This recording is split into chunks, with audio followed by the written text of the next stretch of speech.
ជំរាបសួរនិងសួស្តីអ្នកនរគ្នាថ្ងៃនេះខ្ញុំមកធ្វើវីដេអូតាក់ទងទៅនឹងការផ្ដិតម្រាមដៃ10ឬក៏កាយ៉ៅដៃ10នៅក្នុងសហរដ្ឋអាមេរិកដែលភាគច្រើនយើងធ្វើការ scan កាយ៉ៅដៃហ្នឹងនៅពេលដែលយើងទៅធ្វើតសញ្ញាណប័ណ្ណអាយុ17ឆ្នាំ18ឆ្នាំការខ្ញុំទៅធ្វើនៅខ្មែរ17ឆ្នាំតែនៅសហរដ្ឋអាមេរិកនេះនៅពេលដែលយើងបានឯកសារ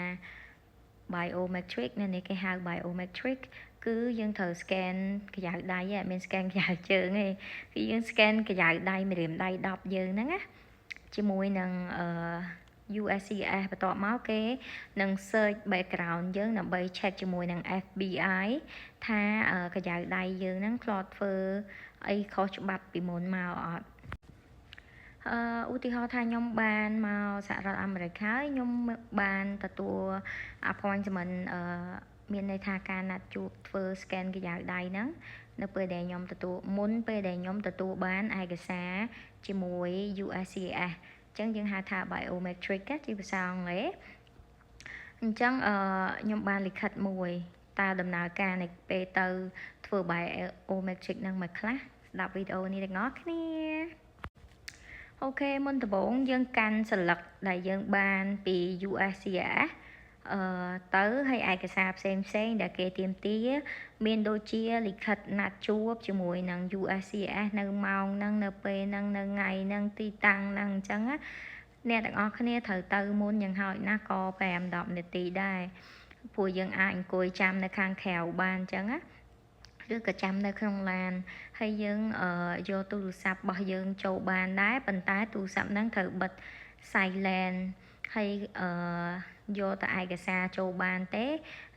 នៅក្នុងទូត USCIS ហ្នឹងណាអ្នកនរគ្នាដោយសារគេមានប៉ូលីសប្រដាប់ដោយកំភ្លើងនៅក្នុងហ្នឹងអញ្ចឹងគេសួរយើងហើយថាមកហ្នឹងមានលិខិតណាត់ជួបអត់យើងបង្ហាញលិខិតណាត់ជួបហ្នឹងទៅគេហើយប្រាប់គេម៉ោងម៉ានឈ្មោះអីចឹងយើងបង្ហាញអាហ្នឹងទៅគេហើយតោះមកប៉ូលីសហ្នឹងក៏សួរយើងថាតើអ្នកឯងមានយកគ្រឿងអាវុធអីមកអត់តោះមកយើងប្រាប់គេថាខ្ញុំអត់មានបានយក weapon អីទេ no ហើយបន្ទាប់មកបើយើងស្ពាយកាបូបធំបាច់យកកាបូបធំអីទៅទេរបស់ញ៉ាំក៏គេឲ្យយកចូលដែរបើទូរស័ព្ទយកទៅយើងបិទ silent អីចឹងណាកុំឲ្យផ្អើលគេ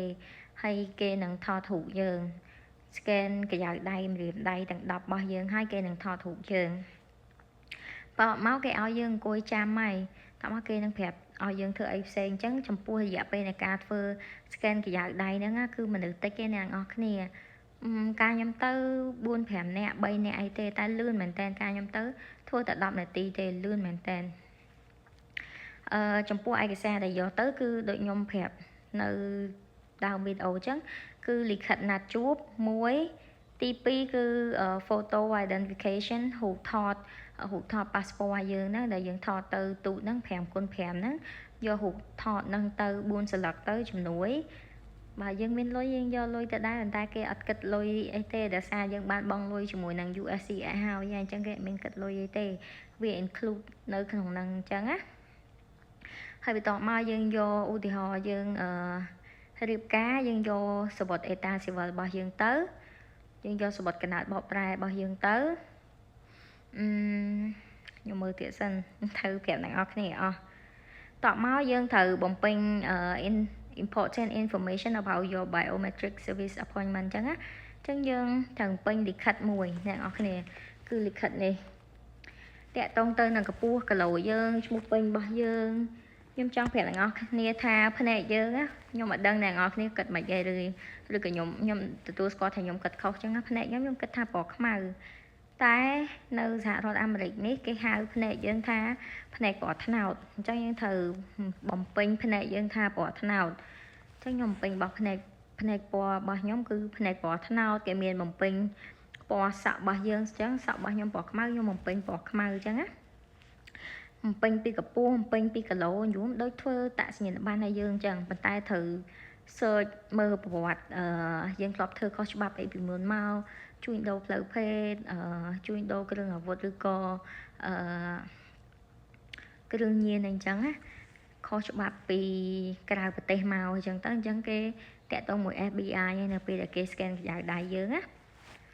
ចឹងអ្នកនរគ្នាត្រូវបំពេញព័ត៌មានមួយឯកសារមួយស្លឹកនឹងដែរហើយតាក់ទងការសញ្ញារបស់អ្នកនរគ្នាគេថតរូបអញ្ចឹងការធ្វើ biometric ហ្នឹង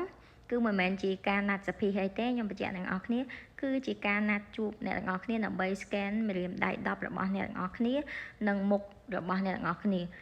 ឧទាហរណ៍ជាក់ស្ដែងហ្មងពេលដែលខ្ញុំមកសហរដ្ឋអាមេរិកវិញខ្ញុំកាន់ green card ណាគឺគេ scan មុខខ្ញុំតែម្ដងគេគ្រាន់ដាក់កាមេរ៉ាមក scan មុខយើងមកដឹងថាមុខរបស់យើងមកគេមិនចាំបាច់ឆែក passport អីទេសាហាវណានឹងនៅនេះ technology សាហាវគឺគេ search scan មុខយើងហើយគេឲ្យយើងទៅហ្មងតាមបាន10 second ទេឡើងសាហាវហ្មងអូខេឯកសាររបស់ខ្ញុំមានតែប៉ុណ្្នឹងហើយបទពិសោធន៍របស់ខ្ញុំមានតែប៉ុណ្្នឹងបើមានសំណួរឬក៏បទពិសោធន៍អីល្អៗតាក់ទងនឹងការធ្វើ biometric scan ម្រាមដៃ10នៅសហរដ្ឋអាមេរិកអាចជួយ comment បានអរគុណជម្រាបលាកុំភ្លេចជួយ like សម្រាប់វីដេអូនេះផងណាបើគិតអ្នកនរគ្នាថាមានប្រយោជន៍អរគុណ